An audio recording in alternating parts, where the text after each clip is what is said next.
King Charles III has considered himself to be a perpetual victim who has always been a work in progress, the monarch's biographer has told Newsweek's latest episode of the Royal Report podcast.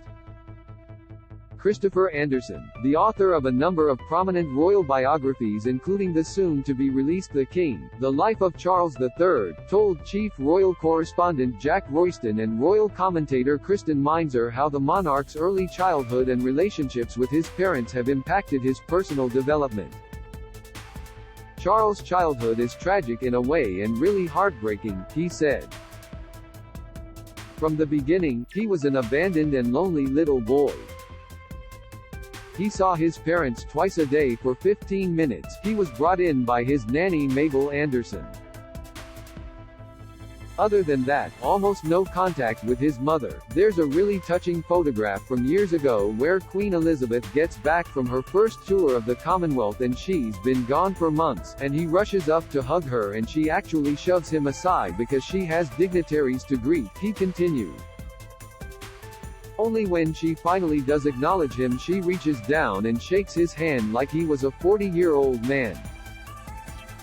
Charles let his true feelings towards his upbringing be known through an authorized biography he collaborated on with journalist and broadcaster Jonathan Dimbleby in 1994.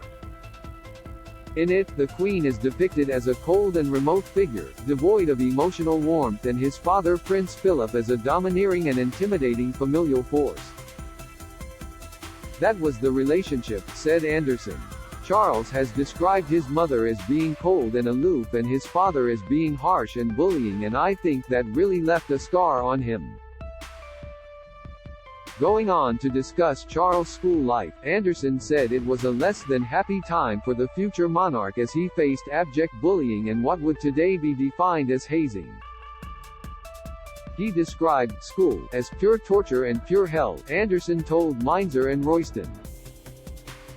He was physically abused, emotionally abused, kicked in the head when he snored in the night by his fellow students, berated and belittled, and viewed through today's lens a lot of this would be akin to hazing or behavior that we would not tolerate today. But that went on in the very best English boarding schools, certainly in the 1950s and 1960s.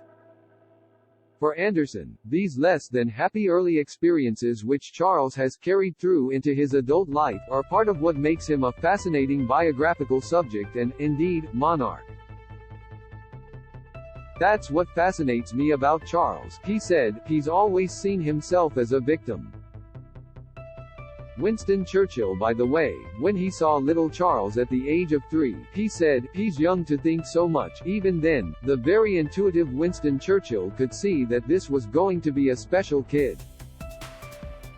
In spite of this though, the author maintains that unlike his steadfast and self-assured mother who was a colossus clutching her purse across 8 decades and 5 generations, Charles has never had that strength in who he was. Charles has always been a work in progress, he explained to Royston. He's had to navigate all these very strong emotions he has. He's very paradoxical. We see him almost as more of a man of the 19th century than the 21st, and yet he was one of the first people to speak up about the environment and organic farming and urban planning.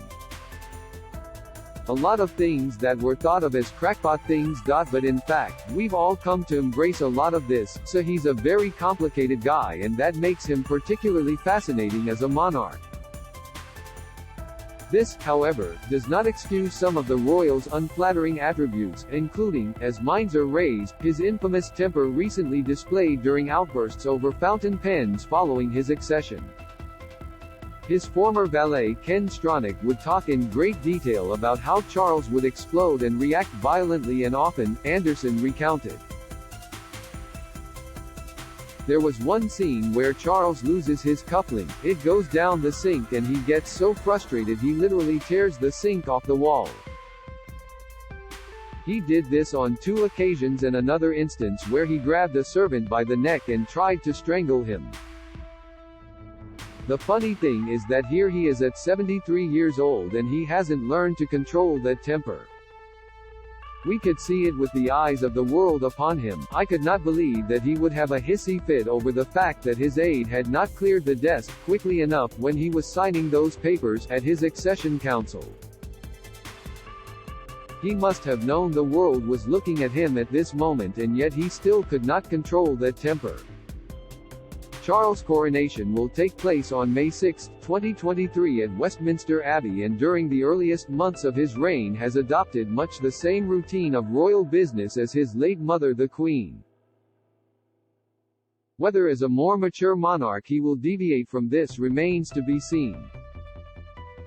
The King, The Life of Charles III by Christopher Andersen, published by Gallery Books of Simon Schuster, will be released on November 8. Do you have a question about King Charles III, William and Kate, Meghan and Harry or their family that you would like our experienced royal correspondents to answer?